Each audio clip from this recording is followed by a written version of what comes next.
You haven't cussed yet in the studio. Nothing too outrageous. I was kind of waiting for the first one. I kind of thought if San Francisco was going to score there at the end of the half, which I feel like we all kind of saw that coming after they kicked that field goal, and there's a minute 4 left. Yeah, it was so ridiculous. Or there was a minute and a half. Yeah, they took 28 seconds off the clock. That was it. San Francisco gets the ball back with all 3 of their timeouts and somehow can't figure out a way to get points on the board. This has been a really weird first half because, the Cowboys are winning, but I almost feel like San Francisco forgot, we can run against Dallas. Then you saw them at the end of the first half. Garindo, 19 yards, 15 yards, had another long run that was called back on a really tacky holding call on Kittle. So I don't know. It just feels like San Francisco, you look at it, they had 6 penalties, I think it was, maybe more than that. Yeah, 6 for 49. And a couple of those had the pass interference call in the end zone, which gave Dallas the ball at the 1. They had that holding call that wiped out another long Garindo run. They had another penalty on the illegal contact where Tolbert had come back and caught that pass. And so it almost feels like San Francisco can't get out of their own way, which we'll take. Yeah, a 10-6 lead at halftime. If you told me this on Friday that the Cowboys would be leading at halftime no matter what it is, I take that. And when it was 10-3 at one point, you're feeling pretty good about it.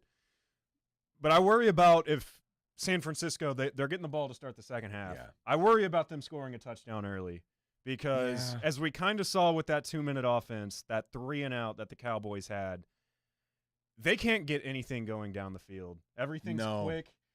Running the ball. Now, Zeke did have an 11-yard run in the first half, which was pretty nice. Fantastic. Other than that, they're trying to get creative. That screenplay to Ferguson, I believe it was, where they were just trying to get the 49ers defense to over-pursue. And we kind of see this at times when Parsons is active. They try to get him to over-pursue and screens and stuff. Maybe they try to do more with that because the 49ers defense has so much speed. The pass rushes, the Cowboys' offensive line is not good at all. They're awful tonight. San Francisco has a great defense. So if you're a 49ers fan or if they're in the locker room at halftime right now saying, okay, we're down by 4, we should be ahead in this game. Yeah, and you look at, I think they're 2 of 7 on third downs. And San Francisco, with the yardage that they have, San Francisco has over 200 yards of offense. They're averaging almost 8 yards a play, but somehow Dallas has the lead.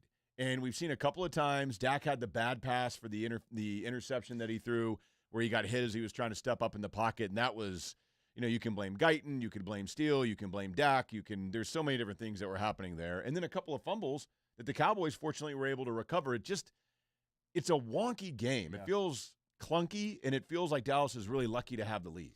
Even Purdy tonight, who's got 151 passing yards in the first half, it feels like if he sees pressure, and he's not getting that much pressure on him, but if he reads blitz or something, like if he sees 5 or 6 are on the way, it almost feels like he's panicking back there. Like when he missed Debo on that 4th down, because we knew they were going to go for it on 4th down. He just threw it behind him. Yep. There's been a couple passes he's had where it's just like, okay, this wasn't good on Purdy's end. If they convert one of those, like you're probably looking at a different game right now. Yeah, and I do wonder with what we saw not the very last drive at the end there, but the drive before that where Garindo just goes right up the middle of the Cowboys defense. If Shanahan is starting to see something, if we're going to see the 49ers trying to do that more coming out in the second half of, okay, let's do this with Garindo. Let's run right up at him.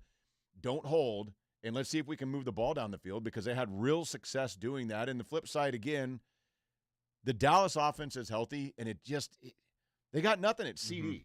Yeah. They still can't run the ball. The offensive line is allowing all kinds of pressure very quickly on Dak and is not really giving them much of an opportunity to run the football. And I just don't know how long you can sustain real success if you can't run the football. Not running the football, and then, like I said, if they get behind, they can't throw the ball downfield. They don't have enough time to. They had one where the scramble drill where there was a defensive holding call, and Jalen Tolbert ended up coming down with it. It's not saying they don't have any deep threats. I think Tolbert could be that guy. That Dak just doesn't have time to do that. And you could tell. Like there's times like that interception. It was just pressure. He throws it deep. It's double coverage to Turpin, and it's an interception.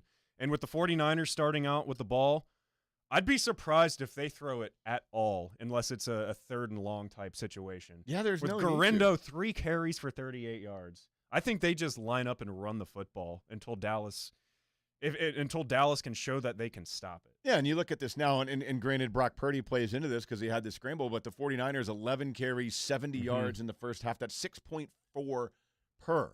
So why wouldn't you run and then run again and see if Dallas can stop you? Because that defensive line just doesn't seem to be much of anything. And we keep hearing Collinsworth, and you can see them. They're putting 6 on the line. They're still not getting any pressure, and you're struggling to stop the run that you're, again, getting gashed. I will say Golston's playing really well. I think Overshown, he's been all over the field. He's made some nice plays. CD, I think, had, 7 for 48 or 49 yards in the first half, so you saw that. Dak, for the most part, other than that interception that he threw, which was just a bad decision, he's been pretty surgical, but 14 passes completed, only 110 yards, because to your point, nothing is deep. It's just a lot of dink and dunk and trying to move the ball down the field. And I think you guys talked about it on the Invasion this week, and we did on the Sweet Spot. It kind of feels like the magic number to this game is 20. Yeah. Like the first team to score 20, and it's kind of playing out to be that way. Not a lot of scoring.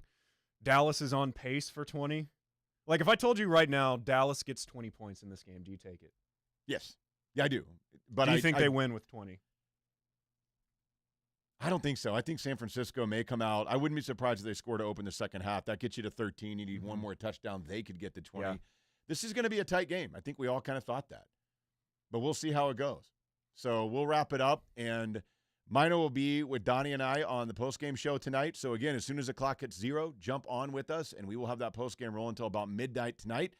San Francisco gets the ball. We'll see how it goes. They Weird do. Game. Maybe we get a lubed-up hardline calling in after the game. Maybe we will. You never know what Bob's going to say. We'll see how it goes. Be there on the postgame show.